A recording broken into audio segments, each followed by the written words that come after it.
Silakan duduk, saudara. Shalom. Kita tanpa terasa sudah masuk dalam bulan yang keempat. Saudara, bulan keempat ini secara khusus sepanjang bulan April ini kita akan berbicara tentang karakter kerajaan Allah. Karakter. Apa itu karakter? Karakter sebetulnya, saudara, dapat menentukan kehidupan yang kita akan alami. Ketika karakter kita saat ini menentukan ke depan apa yang kita akan alami.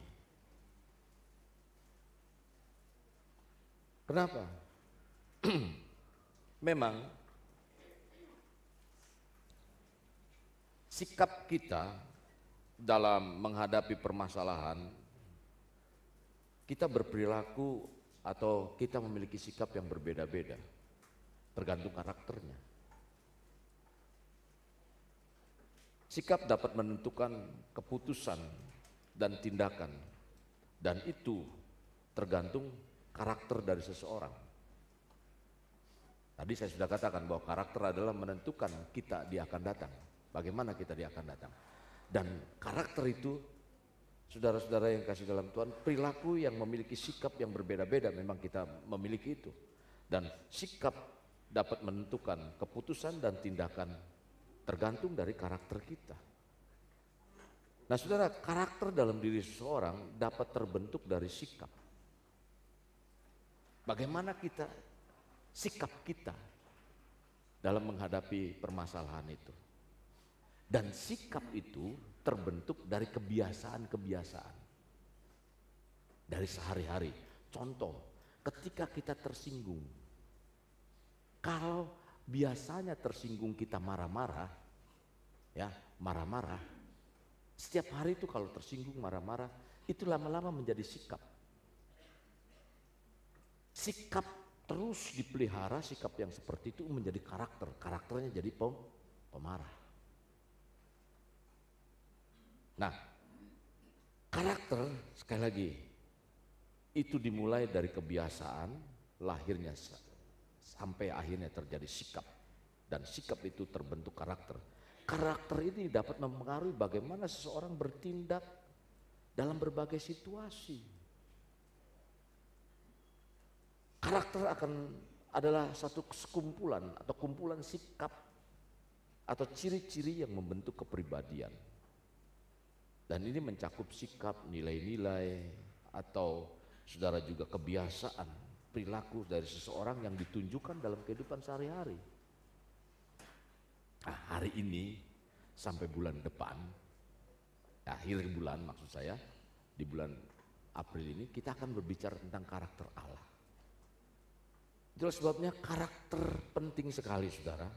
Jadi karakter seseorang terbentuk dari pengalaman.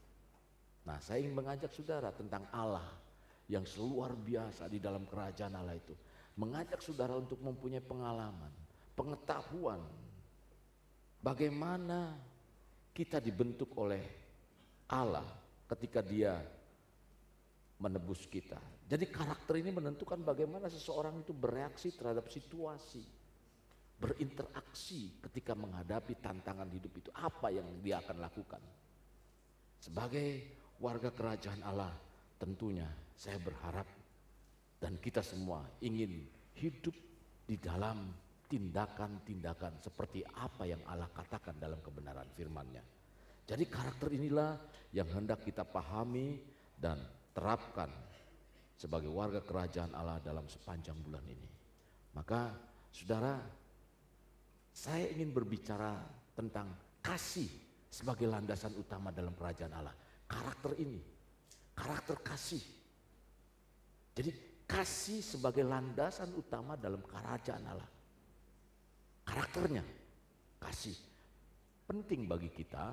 Coba kita buka dulu di dalam Matius itu, kita pahami ini. Matius pasalnya yang ke-22, 37 sampai dengan 39.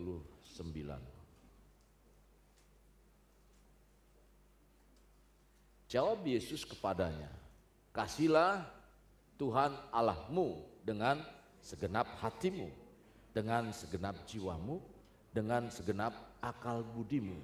Itulah hukum yang terutama dan yang pertama. Dan hukum yang kedua dan yang sama dengan itu ialah kasihlah sesamamu manusia seperti dirimu sendiri. Saudara, dua hukum ini melingkupi atau mencakup seluruh hukum Taurat. Dari 10 hukum itu, Tuhan memberikan dua hukum utama. Kasih terhadap Tuhan dan kasih terhadap sesama. Itulah sebabnya saya berbicara hari ini karakter Allah tentang kasih sebagai landasan dalam kerajaan Allah. Nah, pentingnya, apakah penting karakter itu bagi kita sebagai warga kerajaan Allah? Pentingnya karakter dalam kerajaan Allah itu begini, saudara.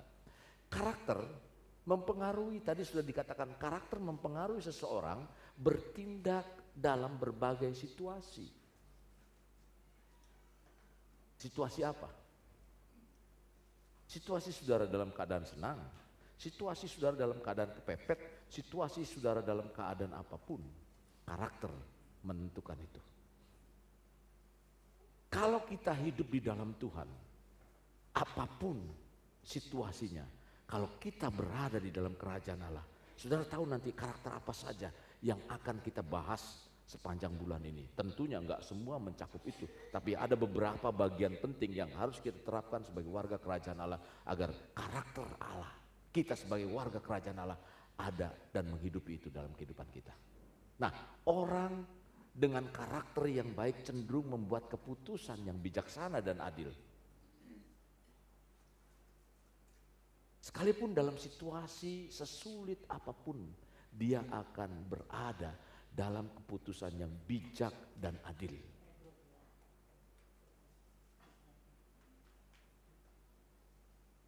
Seorang mempunyai karakter yang kuat dan karakter yang positif, memiliki dasar hubungan yang sehat ketika dia berkomunikasi dengan orang.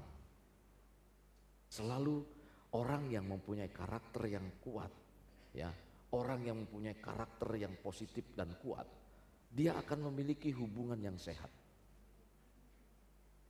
Dia nggak mudah menyakiti hati seseorang dalam dia bergaul, dalam dia berkomunikasi. Dia nggak mudah itu. Kalau misalnya selalu ngotot tentang apa? Tentang orang yang pernah dia mungkin bergaul, berarti ada hal-hal tertentu yang dia masih belum beres di dalam kehidupannya. Karakternya belum beres dalam kehidupannya. Karena apa? Kok setiap kali ngomong tentang orang itu rasanya panas, rasanya berapi-api. Dia sih nggak benci, tetapi kenapa seperti itu? Coba kita mulai introspeksi. Karena karakter itu, saudara, bisa terlihat. Jadi sikapnya penuh dengan karakter, apa ya, orang yang punya karakter yang kuat dan positif, dia akan jujur, memiliki integritas, kebaikan dalam membangun kepercayaan dengan orang lain. Jadi karakter yang baik menghasilkan suatu tindakan yang konsisten, yang tetap dalam perilaku dan keputusannya. Enggak terombang-ambing. Oh, situasinya, walaupun ada orang yang, misal contoh begini ya, ada orang yang mempengaruhi dengan orang, misalnya kita berbicara tentang si A, mempengaruhi bahwa tindakan si A ini, oh begini. Kalau orang yang punya karakter yang positif, dia nggak akan terpengaruh dengan orang yang itu berkata seperti itu. Dia selalu melihat sisi positifnya. Ingat rumus ya, yang reaksi ditambah apa? Peristiwa ditambah reaksi sama dengan hasil. Peristiwanya apapun, entahkah peristiwa positif, entahkah peristiwa negatif, kalau reaksinya positif, selalu hasilnya positif. Jadi berpositiflah di dalam kita bereaksi, itu karakter.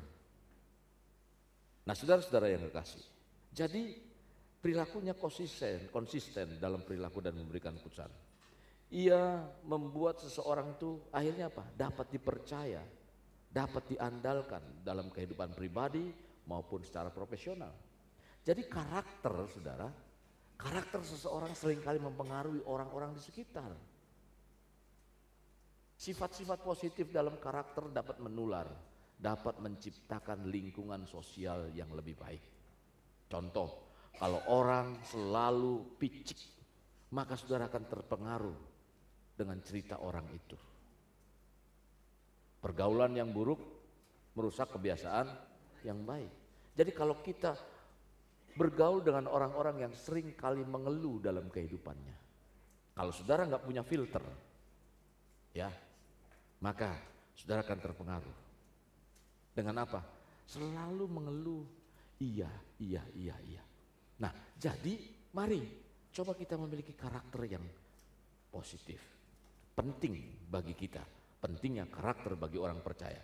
Nah, memahami karakter kerajaan Allah, saudara, memahami karakter kerajaan Allah itu menunjukkan pada nilai-nilai dan sifat yang mencerminkan kehendak dan ajaran Allah.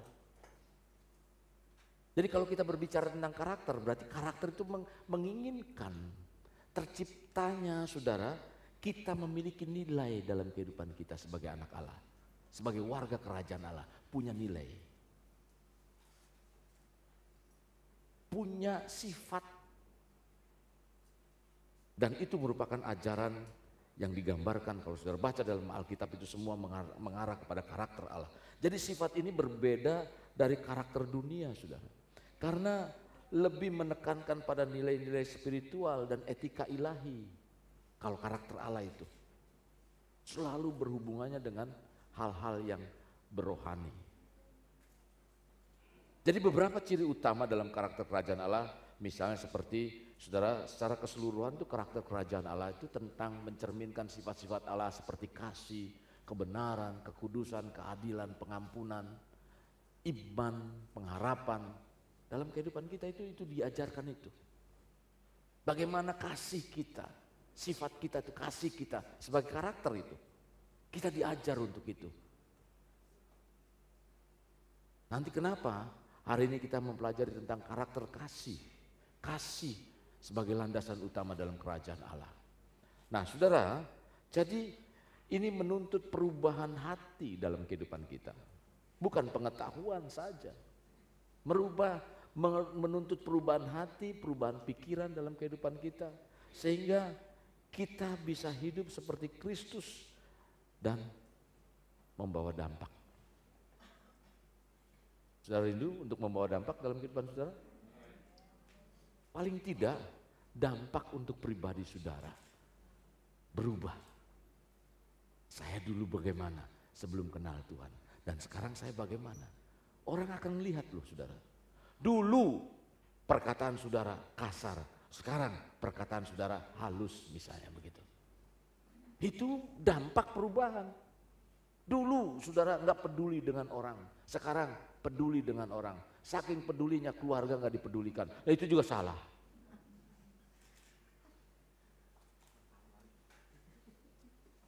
Jadi saudara-saudara, ini yang harus kita perhatikan. Karakter Kristus atau ini mempelajari atau menerapkan dalam kehidupan kita hari ini. Kita bukan hanya mempelajari saja, tapi kita berusaha untuk menerapkan.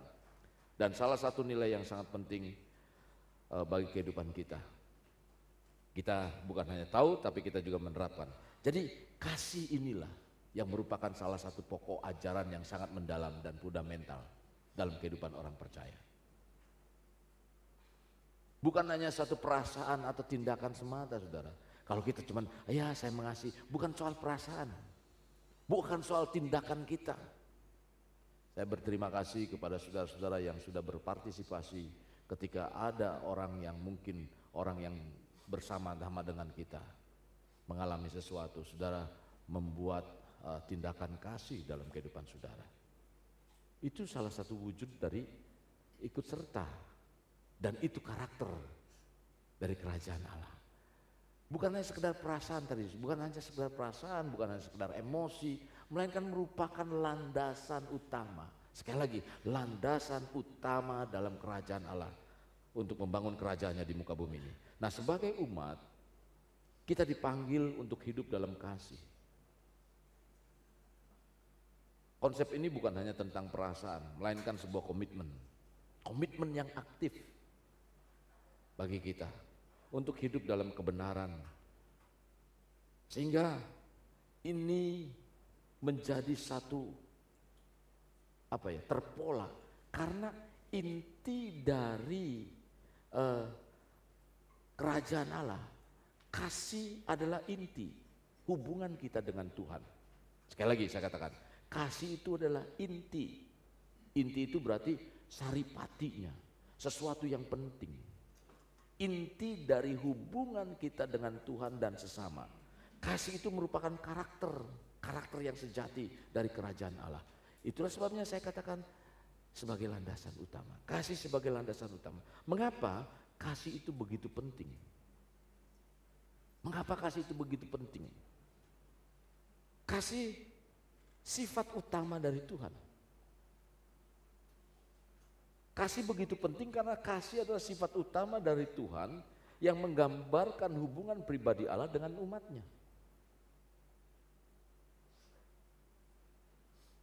Dalam ajaran Kristen, tadi kita sudah baca di sana, inti dari perintah Tuhan yaitu mengasihi Allah, mengasihi sesama.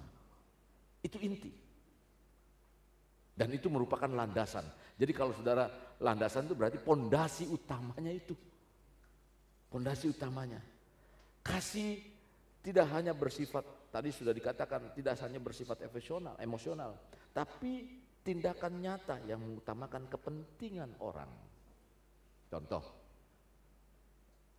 teladan Yesus itu nggak pernah memikirkan dirinya. Ada?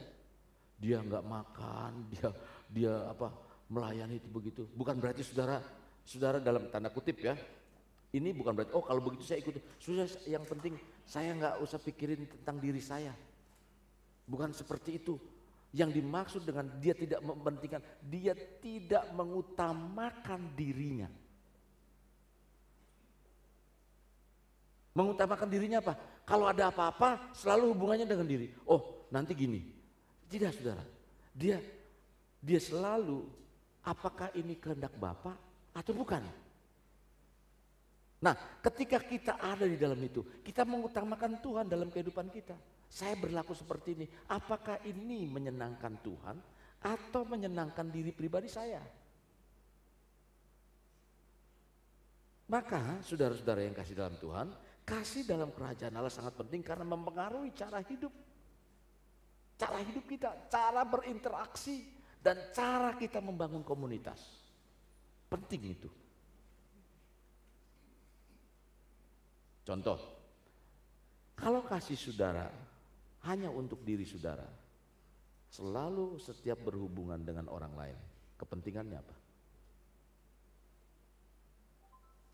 Kalaupun bisnisnya cuma hanya untuk, kalaupun usahanya hanya untuk masa bodoh karyawannya dikasih gaji rodi. Artinya kerja sekeras-kerasnya, prinsip ekonomi memang biaya seringan-ringannya, hasil yang sebanyak-banyaknya, biaya seringan-ringannya. Itulah sebabnya para pebisnis, pokoknya kamu kerja keras, tapi gajinya sedikit. Nah, konsep itu lambat laun, saudara, dirubah. Bagaimana caranya? Ya pakai robot saja. Dikasih gaji ya cuman hanya dicolok ke listrik. Suruh kerja keras, dia mau kerja keras. Diomelin, dia diem aja. Iya.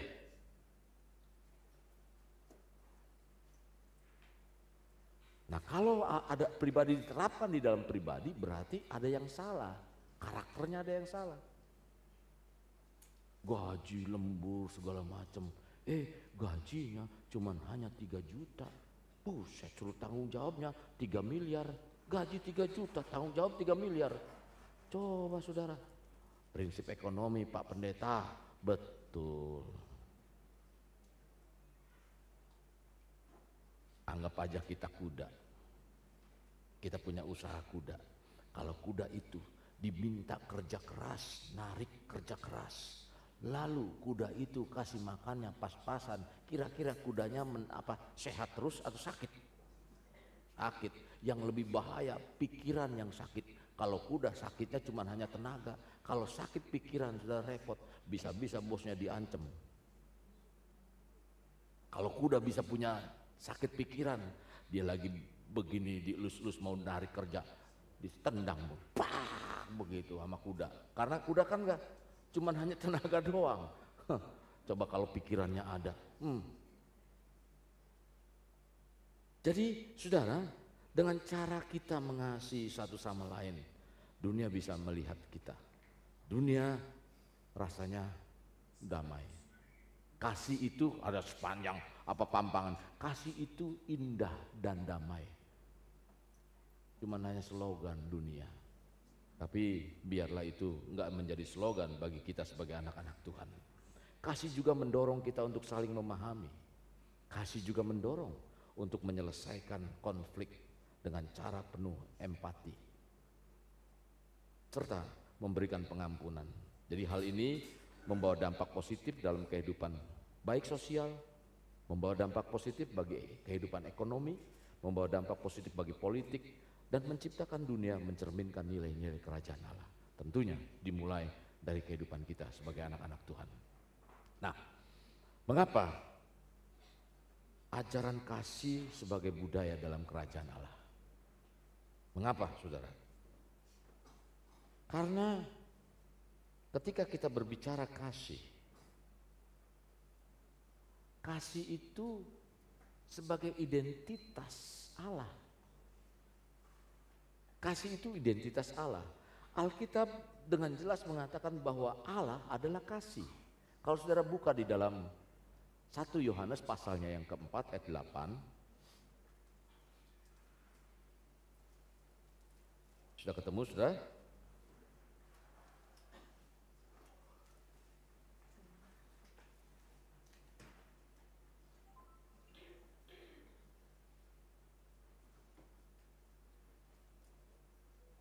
Barang siapa tidak mengasihi, ia tidak mengenal Allah, sebab Allah adalah kasih.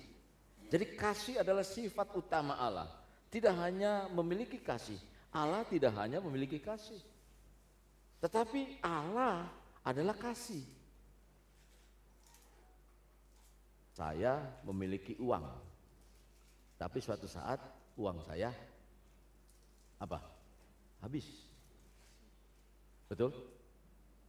Tapi kalau saya adalah uang, berarti uang yang ada dalam diri saya nggak pernah habis. Karena saya adalah uang. Nilai uang itu selalu ada dalam diri orang itu.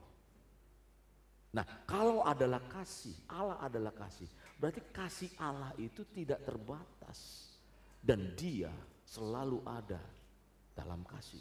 Karena Allah adalah kasih. Nah, saudara, sebelum dunia diciptakan, kita ambil satu latar belakang dulu. Kenapa Allah disebut kasih?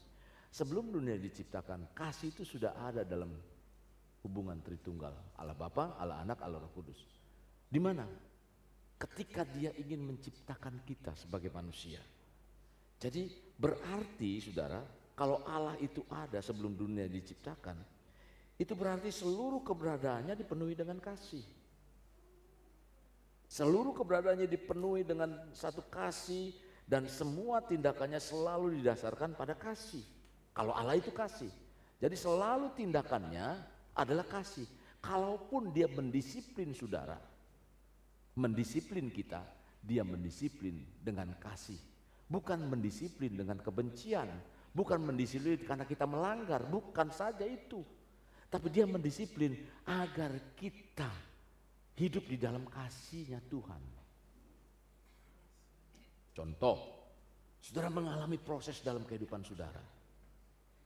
Proses itu bukan menyelangsakan atau bukan menyengsarakan saudara, bukan. Tetapi Dia ingin membawa saudara untuk hidup di dalam kasih-Nya Tuhan. Setuju?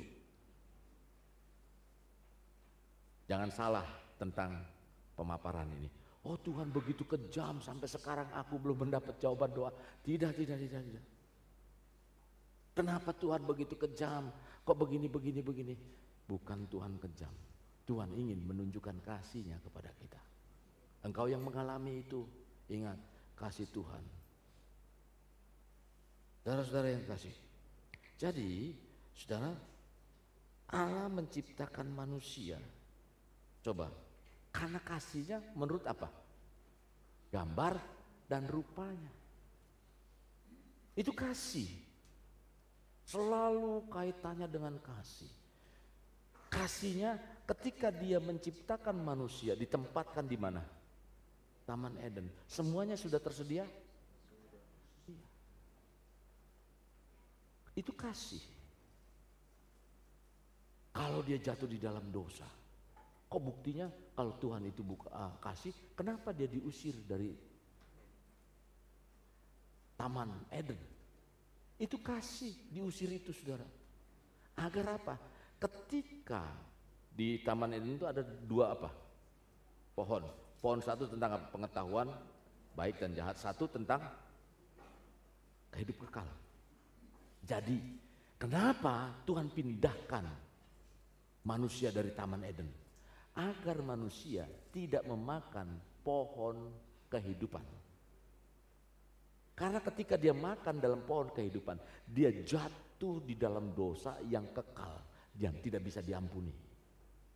Seperti siapa? Seperti malaikat yang jatuh dalam dosa. Jadi selamanya itu dalam dosa. Maka Tuhan, karena pribadi manusia itu diciptakan dalam kehidupan manusia itu ada gambar Tuhan, Tuhan pisahkan itu.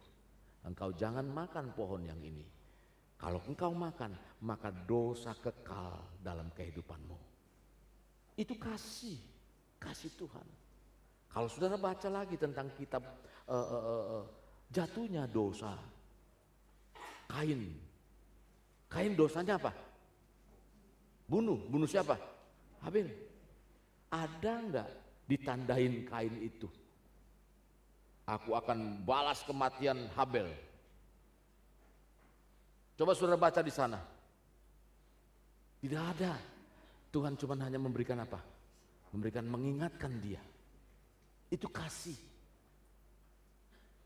Jadi kasih Allah itu tergambar dalam setiap tindakan itu. Nah terkadang kasih Allah itu responnya berbeda dengan kita. Contoh, orang tua mendisiplin anak. Ketika dia diketahui suruh belajar sekolah dengan baik, tiap pagi keluar, nggak taunya dia keluar nongkrongnya di meja biliar, misalnya begitu. Sekarang lagi rame biliar cafe and biliar.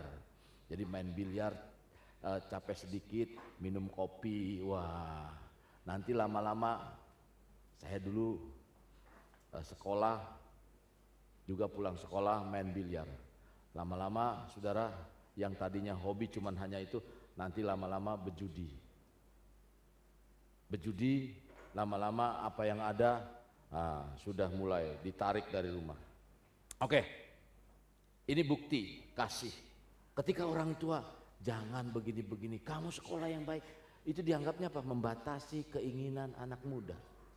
Padahal tujuannya supaya kamu sekolah dengan baik, kamu bisa mempelajari semua pelajaran itu. Ketika ada masalah di dalam sekolah atau di dalam nanti setelah kamu sekolah masuk di dalam dunia kerja, kamu tahu itu. Kamu bisa tidak lagi mengalami hal-hal yang sulit nantinya. Sekarang dibilang membatasi, nggak tahu kesenangan anak muda. Kasih, saudara. Kasih Allah dapat kita lihat bukan kepada manusia saja, tapi dari ciptaannya. Yang secara terus-menerus dia memelihara. Dia memberkati ciptanya. Itu semua menunjukkan bahwa kasih Allah tidak bersyarat. Kasih tidak bersyarat adalah, kasih Allah tidak bersyarat dibuktikan dengan apa? Dia menginkarnasi dirinya, firman-Nya. Dia menginkarnasi firman-Nya menjadi manusia yang kita kenal Yesus, sekalipun manusia mengecewakan dan berbuat dosa dan tidak mentaati perintahnya, kasih Tuhan tidak beranjak. Dia tetap, dia mau berkorban. Supaya apa? Supaya manusia punya hubungan kembali dengan Tuhan. Dia bisa berinteraksi. Jadi sekalipun dosa, firman Tuhan katakan apa? Sekalipun dosamu merah seperti apa? Aku akan, sekalipun dosamu merah seperti kain kesumba, aku akan putihkan seperti bulu domba. Itulah kasih Tuhan. Sejauh timur dari barat, engkau membuang saku. Tidak mengingat-ingat lagi. Kalau apa? Kalau kita mengakui kekurangan kita, kalau kita mengakui dosa kita, Tuhan ampuni aku Tuhan. Asal jangan besok ampun, lusanya berbuat lagi. Bulet itu kalau sudah begitu. Bulet. Karena apa? Sudah mengaku dosa, dia berbuat lagi. Sudah mengaku dosa, dia berbuat lagi. Itu tomat namanya, bulet. Ada yang bulet, ada yang lonjong, ada yang sepenuh hati, ada yang tidak begitu. Tomat, tobat, kumat. Yohanes 3 ayat 16 berkata apa? Karena begitu besar kasih Allah akan dunia ini, sehingga ia mengaruniakan anaknya yang tunggal. Bahkan bukan ia mengaruniakan, tapi telah mengaruniakan anaknya yang tunggal, kalau tidak salah, supaya setiap orang yang percaya kepadanya tidak binasa, melainkan beroleh hidup yang kekal. Maka saudara, jika kita ingin mengenal kasih Allah dan hidup dalam kehendaknya, mari kita membangun kerajaannya. Kita hidup dalam kasih. Kita hidup dalam kasih. Gampang? Tidak. Tidak gampang. Karena apa? Tuhan dengan jelas mengatakan kalau ada musuh, kamu katakan apa? Kasih. Kalau orang berbuat kasih kepada musuh, maka kasihnya sudah luar biasa. Kalau kepada kasih yang orang mengasihi itu mah biasa, saudara. Kepada orang yang suka kita mengasihi, ya itu mah biasa. Tapi kalau orang yang membenci kepada kita lalu kita mengasihi, itu namanya luar biasa. Mau jadi luar biasa atau biasa di luar?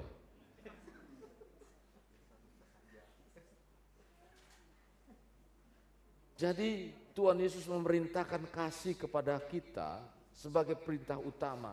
Tuhan Yesus mengutip saudara di dalam Ulangan 6 ayat 5 itu yang mengatakan bahwa perintah pertama dan paling utama ialah kasihlah Tuhan Allahmu dengan segenap hatimu, dengan segenap jiwamu, dengan segenap kekuatanmu. Itu dia mengutip itu. Saudara-saudara yang kasih dalam Tuhan, ini menunjukkan bahwa inti dari hubungan manusia dengan Tuhan adalah kasih. Kasih yang total, bukan yang setengah-setengah. Kasih ini tidak hanya terwujud dengan kata-kata, tapi tercermin dalam seluruh aspek kehidupan kita. Ya, saya mengasihi kamu, tapi perasaan saya mengasihi kamu, tapi kalau hatinya benci.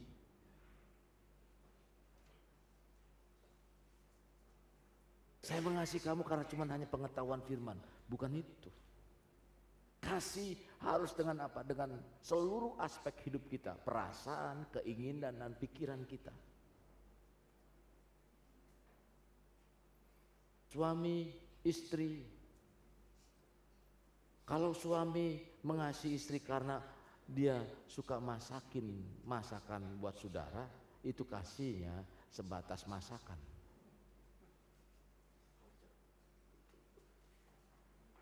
Kalau istri mengasihi suami sebatas dengan apa? Kalau misalnya kasih gajian, uang gajinya dikasih ke istrinya, berarti itu namanya kasih duit. Ya mengasihi karena uang. Maaf, Sudah dewasa semua. Mengasihi, kalau dikasih uang sayur yang lebih, hubungan intim pun dikasih. Itu namanya WTS.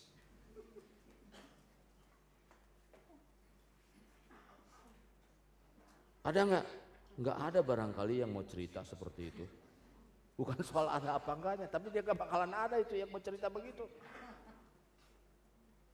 Jadi seluruh aspek kehidupan kita.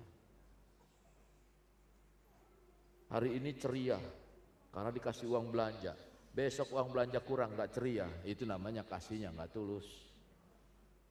Itulah sebabnya mari kita ganti nama suami kita dengan Tulus.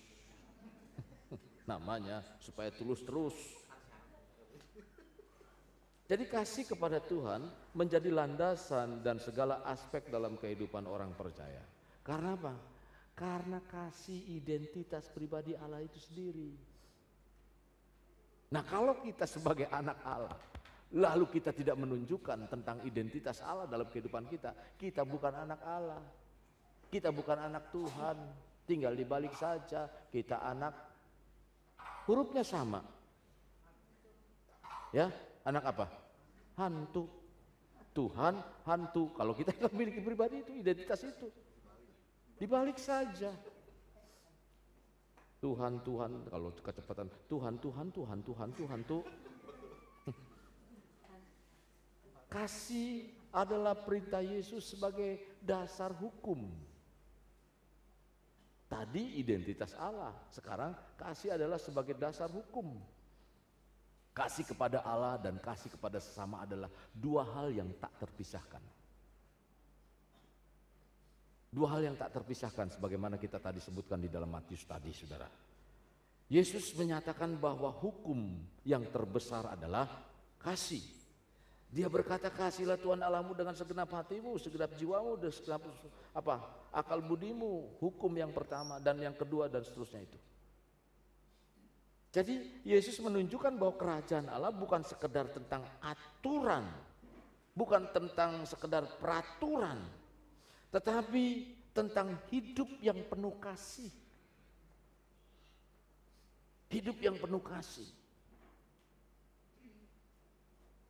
Jangan putus asa kalau saudara belum hidup di dalam hal itu, tapi berusaha untuk hidup dalam hal itu.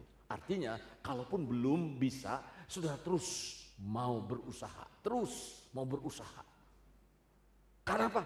Karena itu identitas Allah yang harus melekat dalam diri kita. Keturunan kita, misalnya nih, keturunan kita. Kemarin saya upload foto cucu saya. Dia bilang, kok ini percis seperti pinang di belah kapak. Hancur dong kalau begitu. Senyumnya sama. Kok bisa sama? Saya juga nggak tahu. Ada rasa bangga nggak? Oh iya, ada, berarti darah saya kuat di situ. Kalau manusia aja merasa bangga, Tuhan bangga nggak? Wih, anakku itu. Wah, gereja JLB lu. Wah, karakter Kristus keluar. Saya yakin dan percaya, kalau semua jemaat seperti itu, tempat ini udah gak muat lagi. Akan lihat, wah dahsyat. Sebelah bisa nyingkir, kemana nggak tahu. Sono lagi terus, cari tempat yang besar. Karena apa? Sikap itu. Nah saudara, jadi dalam kerajaan Allah, kasih adalah perintah dari Yesus dan merupakan hukum dari kerajaan Allah yang dapat mengatasi segala sesuatu. Dapat mengatasi segala sesuatu. Kasih kepada Allah membawa kita kepada ketaatan. Ketaatan yang sejati. Sementara kasih kepada sesama memperlihatkan wajah atau wujud nyata dari iman kita. Iman kita. Jadi antara saudara sebagai ketaatan Dan itu menyatakan iman. Jadi dalam Injil Yesus memberikan perintah baru supaya apa? Supaya kita mengasihi. Coba kita baca di dalam Yohanes 13 ayatnya yang ke-34.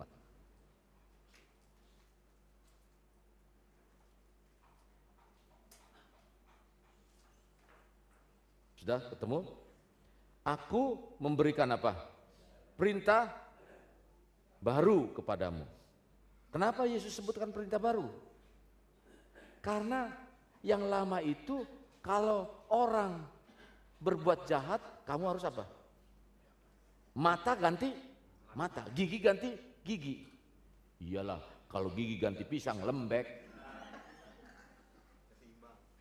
Kalau gigi dicopot ganti apa?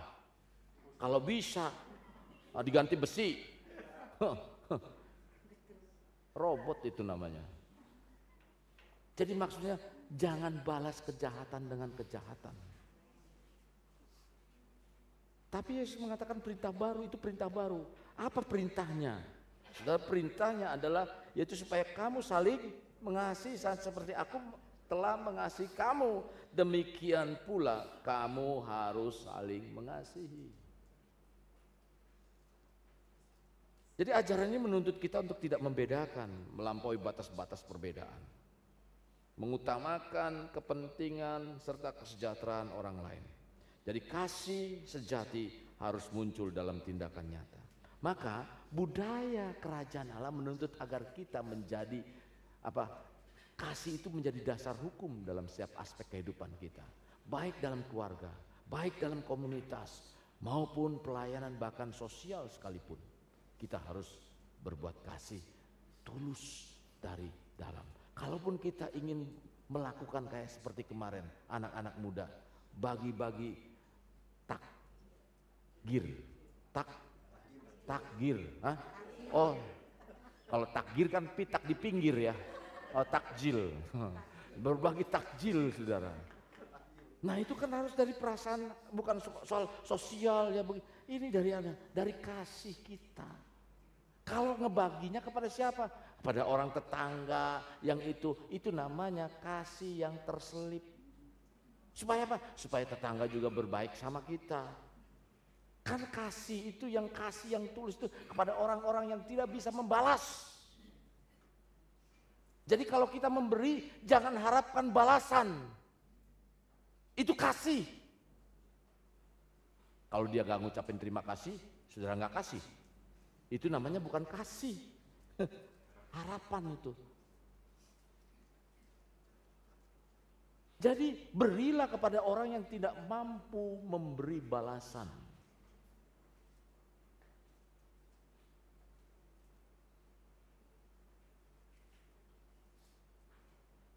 Kalau kita mau mengharapkan balasan, berarti kasih kita adalah kasih yang pamrih. Maka saudara, tidak ada kasih yang sejati kepada Tuhan. Tidak ada kasih yang sejati kepada Tuhan yang nyata, bukan tanah itu ya, yang nyata. Tanpa saudara. Tidak ada kasih yang sejati kepada Tuhan tanpa kasih yang nyata kepada sesama. Kurang P sedikit. Sebab kasih adalah dasar hukum yang harus ditegakkan dalam membangun kerajaan Allah di bumi. Yang terakhir, sebelum kita masuk dalam perjamuan kudus, kasih adalah ciri utama dari orang percaya. Yohanes 13, kita buka di sana, Yohanes 13 ayat 34-35.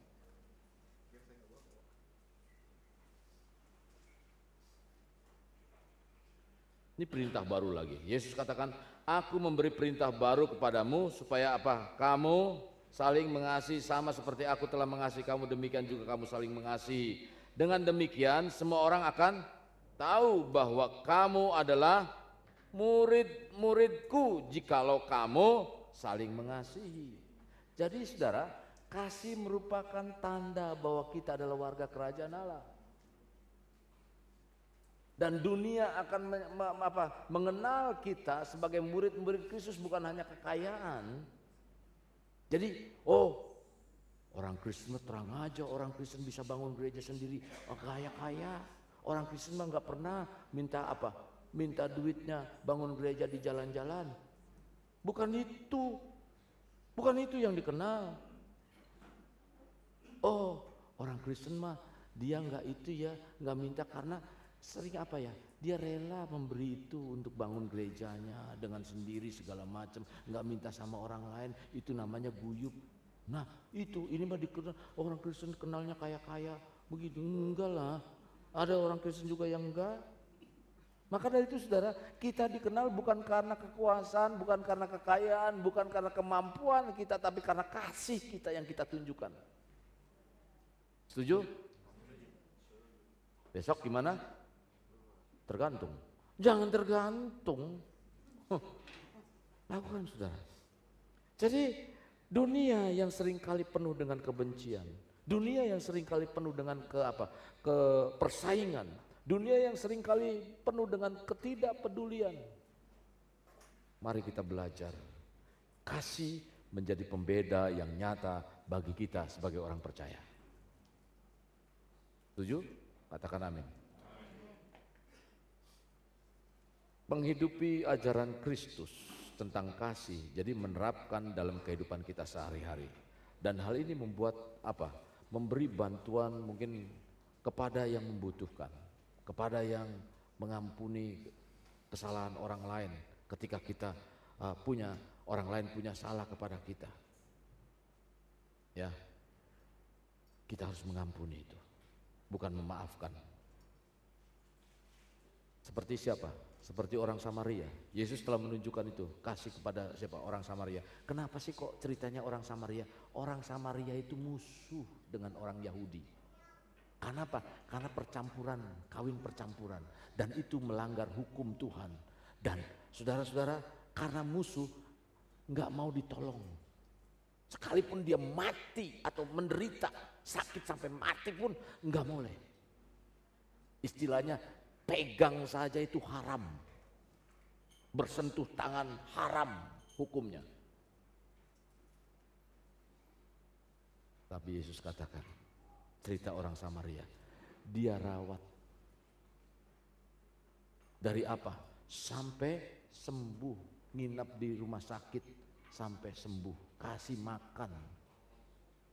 Itu kasih, sekalipun musuh. Jadi levelnya lebih tinggi, Tuhan selalu mengajarkan hal-hal yang lebih tinggi. Nah, Yesus mengatakan dengan jelas bahwa inti dari segala hukum dan ajarannya adalah kasih. Dan kita benar-benar mengasihi dia dan sesama. Kita akan hidup sesuai dengan kehendak Tuhan. Jadi saudara, dalam kerajaan Allah, kasih harus menjadi ciri utama bagi kita sebagai warga kerajaan, karena kasih yang kita miliki akan memimpin kita untuk hidup damai. Akan memimpin kita untuk hidup damai, saling mendukung dan saling menguatkan. Dasarnya apa? Saudara bisa menikah. Dasarnya karena uang, maka saudara nggak akan damai. Tapi kalau dasarnya karena kasih, apapun perbedaannya, saudara akan damai di dalam keluarga. Dasarnya bukan karena sama sesuku, ya. Dasarnya karena kasih, betul, Pak David sama Bu Santi? Karena kasih, walaupun berbeda, mata boleh sama sipitnya, tapi itu harus dasar dari kasih. Saya berbeda. Saya Cina udik, istri saya Cina jauh, Cina pulau. Karena kasih ketemu, saling mengasihi. Punya anak 3, saling mengasihi. Nah itu, kalau nggak saling mengasihi, maka nggak akan berbuah. Kita nggak akan damai. Kita nggak akan saling mendukung, nggak akan saling menguatkan. Kalau bukan dasar kasih. Maka dari itu saudara, salah satu karakter kerajaan Allah, saya ingin kilas balik. Yang Allah perintahkan untuk kita membangunnya adalah memiliki sikap kasih. Kasih merupakan identitas pribadi Allah. Kasih merupakan hukum kerajaan Allah, dan kasih juga adalah ciri utama dari setiap kita sebagai warga kerajaan Allah. Maka dari itu saudara-saudara yang kasih dalam Tuhan. Sekarang pertanyaannya, apakah hidup kita sudah mencerminkan kasih sehingga landasan utama dalam kehidupan kita, kasih sebagai landasan utama dalam kehidupan kita? Apakah kita sudah mengasihi Tuhan segenap hati kita? Apakah kita mengasihi sesama sehingga kita menjadi satu kesaksian dalam kerajaan Allah? Bila belum, saudara, mari kita berdoa agar kasih Allah dapat terus mengalir dalam kehidupan kita, sehingga kita bisa menjadi terang di tengah dunia yang gelap. Saudara, Dia sudah buktikan dengan kematiannya di kayu salib, agar kita mengikuti contoh dan teladan seperti yang Yesus ajarkan kepada kita. Maka dari itu, perjamuan kudus yang kita lakukan dalam setiap hari atau setiap bulan maksud saya, membawa kita untuk mengubah komitmen kita. Bila kita tidak ada pada tempatnya, kita mulai mengubah kehidupan dengan perjamuan kudus. Mengingat pengorbanan Yesus yang sudah menebus kita, kita ubah kehidupan kita mengikuti apa yang menjadi rencana Tuhan sebaik mungkin, agar kita hidup menyenangkan Tuhan. Mari saudara, saya undang saudara bangkit berdiri.